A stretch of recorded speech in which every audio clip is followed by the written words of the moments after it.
You probably already know that every single person you meet has a raging war inside them. This war comes from the inner turmoil that is stirred by the stuff in our subconscious mind that we are often not aware of. So today I'm going to speak about the concept of the shadow. So the shadow is a concept developed by a psychologist called Carl Jung, and he used this concept to help us understand exactly why it is that oftentimes there are elements or facets of who we are that we are not aware of. Who you present yourself as every day is not always the entirety of who you are. There's certain elements of who you are that you hide, and certain elements of who you are that you don't even know about. But your subconscious mind knows about those elements. The thing is, the danger comes when we are not aware of the impact of those undiscovered elements of who we are. How are they impacting my personality? How are they impacting my everyday interactions? How are they impacting the way I make decisions or even view myself and everybody else? So the shadow concept really helps us to be able to fully discover who we are, and it's a journey. So I'm going to just share really, really helpful tips to help you understand why this is so important.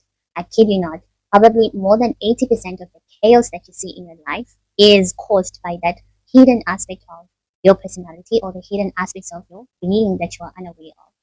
When we surface those hidden elements and we are aware of them, that's when we are able to understand them and we're able to integrate them with who we are, who we show up as, and those elements stop causing chaos and we can actually use them to our advantage. So Robert Greene speaks about this in a very, very insightful way. He speaks about the dark emotions that all of us sometimes experience. For example, his example was envy, right? Envy is the ugliest emotion. That is one very brilliant example of a hidden aspect of one's shadow. Oftentimes, there's nobody that will ever want to admit that, okay, I'm envious or I'm jealous or I feel really sad or really ashamed of myself. So all those emotions that we deem as ugly or maybe unacceptable often cause a lot of problems in our life. They do. So by understanding them and taking time to really learn how to manage them in a way that will benefit our lives instead of allowing that chaos to subconsciously continue to happen, then that is when we are able to experience rapid progression in the different aspects of our lives, which means your relationships will start to thrive, your decision making will improve, your problem solving skills will improve, your awareness of yourself and how you impact the people around you will also start to elevate. So let's talk about the shadow. What is the shadow? To make it simple, your shadow is the hidden aspect of who you are that is often relegated to your subconscious mind, mainly because of societal norms or even personal preferences or past experiences that are often painful. There's parts of who you are that you basically don't accept, or parts of who you are that you feel ashamed of, or that you don't want to accept. But the thing is, just because we refuse or try to run away from accepting those qualities doesn't stop them from being there. They still exist and they still play a role in creating the life that you experience. So when you hear about things like paradigm shift, that's a very good example of how you can change your life by shifting the way you view yourself and view situations. So for instance, if I just view myself as, okay, I'm a very sweet, loving girl, and I don't accept the dark side of who I am, like the unpleasant traits that I have, that can be a problem because I will continue to sabotage my relationships because I don't want to accept the ugly aspects of my personality that I still need to work on. For instance, I'm a very sweet person in general, who I'd like to believe so. I know so. So that's mainly what people see. But my shadow trait is actually that I'm a very aggressive person. So I have a lot of anger inside of me. So because anger is usually not an emotion that is like accepted in society, I tend to like tame that emotion.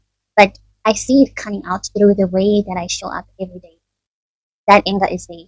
And if I fail to control it, it really, really ruins my days. It makes me very upset with myself or with other people or with life in general. So instead of actually like running away from the fact that I am a very angry person, I have learned to actually look into that anger and explore it. So that was part of the shadow work that I had to do. Like, okay, Sam, why are you very aggressive? Like, why are you very angry? Because it's not something that I allow myself to exhibit to people that much, but I see it. I see the anger. So I had to look into it and ask myself, okay, what happened? What are you angry about? And then I realized that my anger comes from the fact that growing up, I grew up in a very suppressive environment. So it was an environment where everyone expected you to be the same, and I don't like that. So everyone expected you to play low, like play cool, and if you stood out in anything, then that became a problem. Like people would mistreat you. So my challenge is that I usually excelled. So I don't know if it was a challenge, but to me then it was a massive problem. So I usually excelled in what I did. I would be like number one in school. I would do well in public speaking and debating. I would excel. I would attract the cute guys. I would excel in almost anything and everything. Okay, not everything was terrible at mathematics, but I generally like stood out in a lot of things. I was good at many things. I was multi-talented, and that made me experience a lot of discrimination from other people, especially when you're in high school or when you are in primary school, and there's like kids who are jealous and like want to bring you down. So it made me start to downplay myself. So I started, oh gosh, I started really like eroding my personality, eroding my sense of self, and I started like really downplaying myself because I was so afraid of experiencing the same discrimination over and over again. So I wanted that sense of belonging, but then I realized that belonging to the people around me meant that I had to deny myself. I had to pretend like I was low-key dumb. I had to pretend like I was, like just average. So yeah, that was a problem. So I unfortunately started to be that person. I started to like act dumb just to fit in. I started to downplay myself. I started to stop participating in a lot of things because I was worried that if I participate in those things and excel, then that was going to be a problem. Then the people would, like hate on me. So I didn't like that. You're just a kid and you don't want to experience any of those things. So in that process of trying to socially integrate with others, I also lost myself. So I became very angry at myself that I lost myself, but not only at myself, I also became very angry at life. I became angry at people, like why. So I started low key not really enjoying building relationships too much. I became very selective. Like, okay, who's gonna allow me to be me? So with the people that I could see that okay, they celebrate who I am and they don't try to shrink me, I would easily gravitate to those people. And then the people that I would see were threatened by my success, I would like actively avoid them. But that was a problem as well because I'm a very like open and loving person. So it hurt me that I couldn't, like embrace everyone. Like I would actively avoid certain people because I didn't want to deal with the drama and the bad energy. So it just became very confusing and messy, and I was just like, So yeah, so living like that really caused a lot of problems, and it made me feel like I was living a life that wasn't entirely mine. So what I had to do to integrate the shadow aspect of myself, that anger, was to face it. So because every time I downplayed myself, I'll get more angry. I get so angry, and other people would be collateral damage, that they would experience the damage from that anger. And I'm so sorry to anyone that I'm making the process, guys. I'm so sorry. But basically, it was just a product of the internal battles that I was fighting within myself. So what I did, instead of denying that anger, I had to actually look at it and ask myself, okay, so this is what you did to survive. You had to downplay yourself. You had to be someone that doesn't express herself. So this is what we're going to do. We are going to honor this anger, and we are going to listen to the message that that anger is telling you. Like, what is the lesson that that anger is telling you? And from that anger, I could see that it was teaching me to learn to stand up for who I am, regardless of the outcome.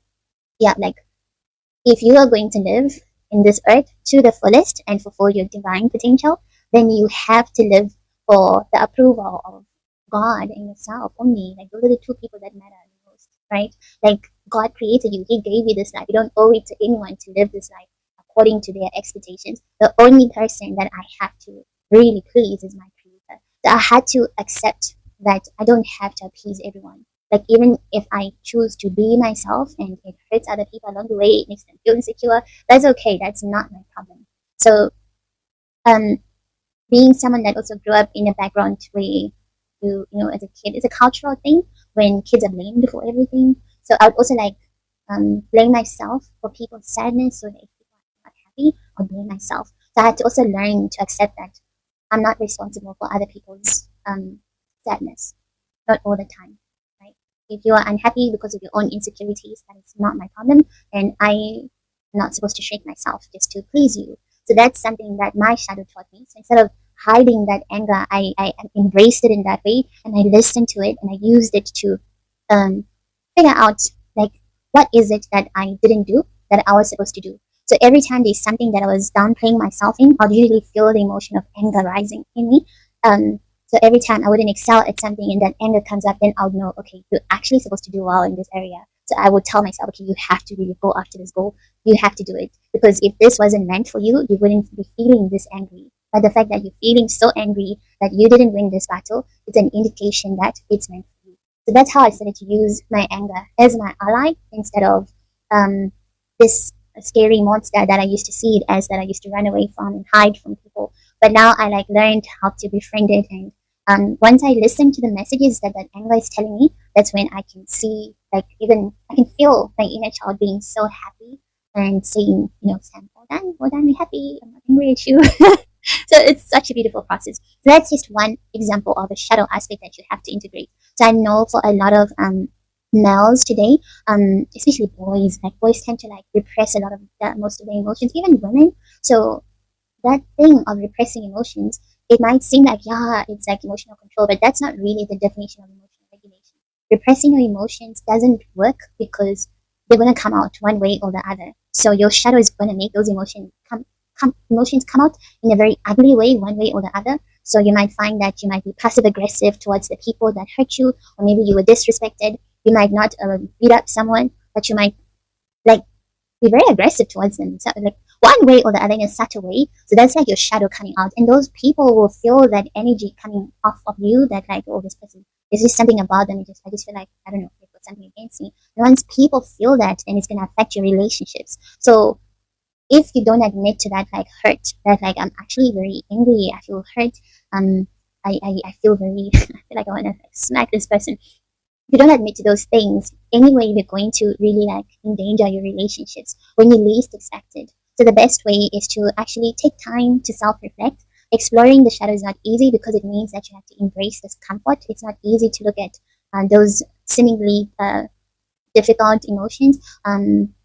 It's not easy because they're usually things that are shunned by society. They're usually things that you even might believe that they are bad. For example, jealousy. It's seen as a bad thing, and it can be a bad thing if used the wrong way. But jealousy is an emotion, right? If you feel jealous, then that's also your shadow teaching you that maybe you are downplaying yourself in that area, and you're supposed to actually acknowledge that you need that thing that you are jealous about and find a way to get that thing. So you can find a way to get that thing by asking the person that's doing well, hey, I saw that you're doing well. Wow. Like, how did you manage to win that? How did you manage to get that? Can you also teach me how to get that?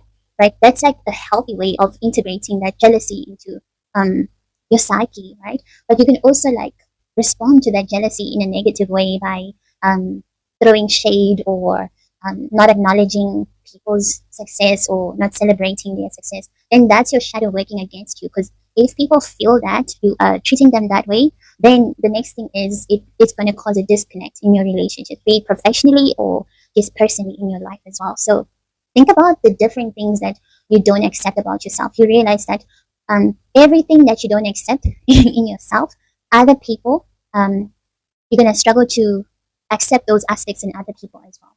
I'm going to repeat that. So every element of who you are that you don't accept, you're going to also reject it in other people.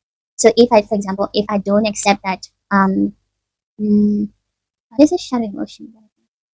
Okay, if I don't accept that I like certain things that society shuns upon, then when you see someone else doing that thing that you don't accept that you like, you're going to instantly judge them because you would treat people the way you treat yourself. So if I don't accept that, like, I'm weak and I don't love myself as I am with my weaknesses, then naturally you're going to be someone that rejects people when you see their weaknesses as well. So how you treat people is actually an indication of the relationship that you have with your shadow. So if you, yeah, like everything you don't accept in yourself, you're gonna struggle to accept it in other people. So whatever you judge others for, that's actually an indication of what you judge in yourself. That's a big one, right? So yeah, so the best way to really have healthy relationships is to accept your shadow traits. Accepting them doesn't mean you're agreeing with them, but it just means that you're acknowledging them and you're finding a healthy way of integrating them into your personality and your everyday experiences, so that even the way that you show up every day, it's authentic. Like you are your authentic self. You don't pretend to be who you're not. Because what actually makes someone very attractive is when they accept who they are. So whatever you accept in yourself, you see that other people will start to accept that in yourself as well. Whatever you reject about yourself, other people are going to reject that in you as well. So the best way to heal your relationships is to start by healing and accepting whatever you don't accept in yourself. Then automatically, energetically, you're going to change your vibration in that way, and people will also start to accept whatever you don't accept. Whatever you have compassion for, people will also have compassion for. If you blame yourself, people will also blame you. If you judge yourself, people will also judge you. So shadow work is so important. So I really hope that you guys can take more time to look into this topic. I don't want this video to be so long. It's already 20 minutes, so I'm going to stop here. But my word of encouragement is to really make sure that whatever you do, when you do go into shadow work, expect discomfort, embrace it. It means that you're growing, and do it from a place of love and compassion. To be very compassionate and also understand that there's a reason why we are the way we are, right? Life is challenging, so you don't need to be another person that further judges yourself. Your inner child needs you to be their supportive parent, so you can choose to give yourself everything that you didn't get when you were a child. Those shadow traits emerge because of how people probably treated you, but the way to heal them is to not treat yourself the same way that gave birth to those traits. So you have to be able to reparent yourself and say, no, no, no. It's okay to feel angry. It's okay to feel sad. Let's look into those emotions, learn what we need to learn from them, and grow from that experience. So someone who's integrated, who's learned how to integrate their shadow self, is actually very attractive. They are an authentic person. They are someone that you can relate to. If you just act like someone who's perfect, it's hard to relate to someone like that, because who is perfect? But the more you embrace your shadow in a beautiful, compassionate way, in a mature way as well, the more other people also find courage to show up as their authentic selves around you. Thank you guys. This was our video for today. I made an earlier video about shadow work beginning of this year, so I'm just going to link it if you guys would like to check it out. But other than that, thank you for joining me. Do subscribe if you haven't yet, and I can't wait to see you in the next video. Kudos.